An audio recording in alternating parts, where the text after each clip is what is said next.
એ વિશે એક સુંદર મજાની કવિતા તમે બધા એના શબ્દો સાંભળજો। અમારી દીકરી જે છે કન્યા શાળાની હમણાં આપણે એને સન્માનિત કરી કવિતાબેન વિઠ્ઠલભાઈ મકવાણા કે જેઓએ કાવ્ય પઠનમાં તાલુકા કક્ષા સુધી સફળતા મેળવી, તો એ દીકરી આ સરસ મજાની કવિતા રજૂ કરે છે કે જ્યારે કોઈ સૈનિક સરહદ ઉપર શહીદ થાય અને જ્યારે એની લાશ આવે છે ઘરે ત્યારે એના ઘરની પરિસ્થિતિ શું હોય, तो ये एवी सरस मजानी अपनी संवेदना ने झंझोळती एवी सरस मजानी कविता रजू करे छे कविताबेन विठ्ठलभाई मकवाणा। आओ कविताबेन। અત્રે ઉપસ્થિત અતિથિગણ, વાલીગણ, શાળા પરિવાર અને મારા વાલા સહપાઠી ભાઈઓ તથા બહેનો, આજના આ રાષ્ટ્રીય તહેવાર પ્રજાસત્તાક દિનની આપ સૌને શુભકામના। એક हिंदी कवयित्री डॉक्टर अनामिका जी अंबर द्वारा देश માટે પ્રાણ આપનારા શહીદ પર જે સુંદર કાવ્ય લખ્યું છે તે આપની સમક્ષ હું રજૂ કરતા ખૂબ જ ગર્વની લાગણી અનુભવું છું। जब कोई शहीद होता है तो वो अकेला शहीद नहीं होता, उनके साथ शहीद होती है बहन की आंखों की ख्वाहिशें, पत्नी के मन की खुशियाँ, बेटे के सपने और पिता की उम्मीदें सब एक झटके में खत्म हो जाती है। रह जाता है तो सिर्फ और सिर्फ सन्नाटा।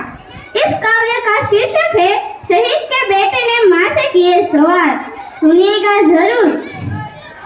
वो 8 साल का बेटा जिसके पिता शहीद हो जाते हैं, वो बेटा ये नहीं जानता कि उसके पिता वापस लौट कर नहीं आएंगे। अपनी माँ से अपने पिता के वापस न आने के बारे में प्रश्न करता है और माँ मौन स्तब्ध आंगन में बैठी है।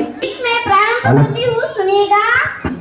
चारों तरफ उजाला पर अंधेरी रात थी, चारों तरफ उजाला पर अंधेरी रात थी, जब वो हुआ शहीद उन दिनों की बात थी, जब वो हुआ शहीद उन दिनों की बात थी।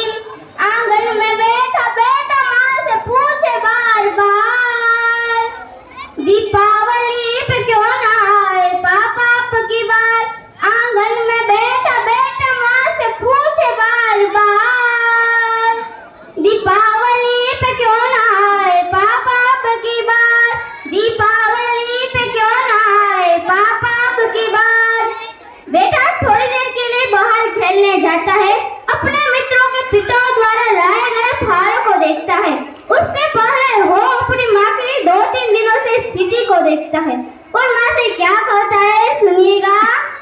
माँ क्यों ना तूने आज भी बिंदिया लगाई है, माँ क्यों ना तूने आज भी बिंदिया लगाई है दोनों हाथ खाली न मेहंदी रचाई है दोनों हाथ खाली न मेहंदी रचाई है। पिछुआ भी नहीं पाँव में बिखरे से बाल है, पिछुआ भी नहीं पाँव में बिखरे से बाल है। लगती थी कितनी प्यारी अब ये कैसा हाल है, लगती थी कितनी प्यारी अब ये कैसा हाल है। कुमकुम के बिना सूना सा लगता है श्रृंगार। दीपावली पे क्यों ना आए पापा आपकी बार, दीपावली पे क्यों ना आए पापा आपकी बार। बेटा जब अपने मित्रों के पिता द्वारा लाए गए फारों को देखता है और उन्हें देखकर उदास होकर अपनी माँ की गोद में वापस आता है तो पुनः वही प्रश्न करता है। और वो बेटा अपनी माँ से क्या प्रश्न करता है, जरूर सुनेगा। किसी के पापा उसको नए कपड़े लाए हैं, किसी के पापा उसको नए कपड़े लाए हैं, मिठाइयाँ वो साथ में पटाखे लाए हैं, मिठाइयाँ वो साथ में पटाखे लाए हैं। वो भी तो नए शूज पहन खेलने आया, वो भी तो नए शूज पहन खेलने आया। पापा पापा कह के सबने मुझको चिढ़ाया, पापा पापा कह के सबने मुझको चिढ़ाया। अब तो बता दो क्यों है सुना आंगन घर द्वार, दीपावली पे क्यों ना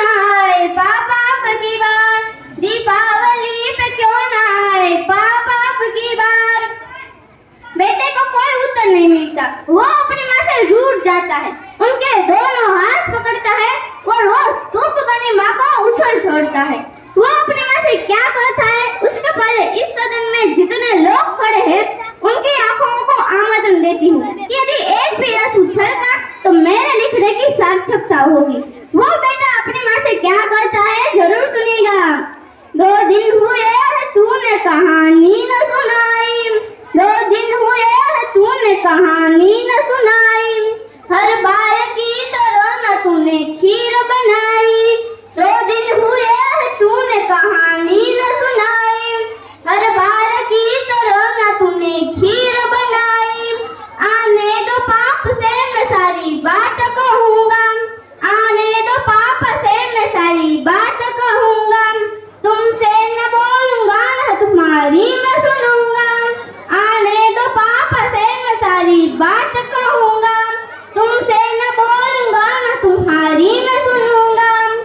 ऐसा क्या हुआ कि बताने से है इनकार, दीपावली पे क्यों ना आए पापा अब की बार, दीपावली पे क्यों ना आए पापा अब की बार। और मित्रों वीडियो ना देखिए कि पूछ ही रहा था बेटा जिस पिता के लिए जुड़ने लगी थी लकड़ियां उसकी चिता के लिए, कि पूछ ही रहा था बेटा जिस पिता के लिए जुड़ने लगी थी लकड़ियां उसकी चिता के लिए। पूछते पूछते वे हो गया निराश, जिस वक्त आंगन में आई उसके पिता की लाश। बेटा एक तक उस लाश को देखता है, एक तक अपनी माँ को देखता है, पुनः उस लाश को देखता है, पुनः अपनी माँ को देखता है। कोई जाग करके बताए उस जन्मदार व्यक्तित्व को जो यह कहते हैं कि जवान होते ही इसलिए कि देश के लिए शहीद हो जाए, देश के लिए जान भी दे दे। कोई देखे उस गर्ल को कि ऐसा क्या है जो हमारे रक्त को राष्ट्र प्रेम में बदल देता है। तब मैं अंतिम पंक्तियां पढ़ती हूँ और आप सबसे निवेदन करती हूँ, उस बेटे के लिए आपके आशीर्वाद के हाथ उठे और वह तालियां बनकर उस बेटे तक पहुँचे। अब बेटे का उत्तर सुनिए कि पूछ ही रहा था बेटा जिस पिता के लिए जुड़ने लगी थी लकड़ियां उसकी चिता के लिए। पूछते पूछते वे हो गया निराश, जिस वक्त आंगन में आई उसके पिता की लाश। बेटा उस लाश को देखकर अपनी माँ से क्या करता है सुनिएगा।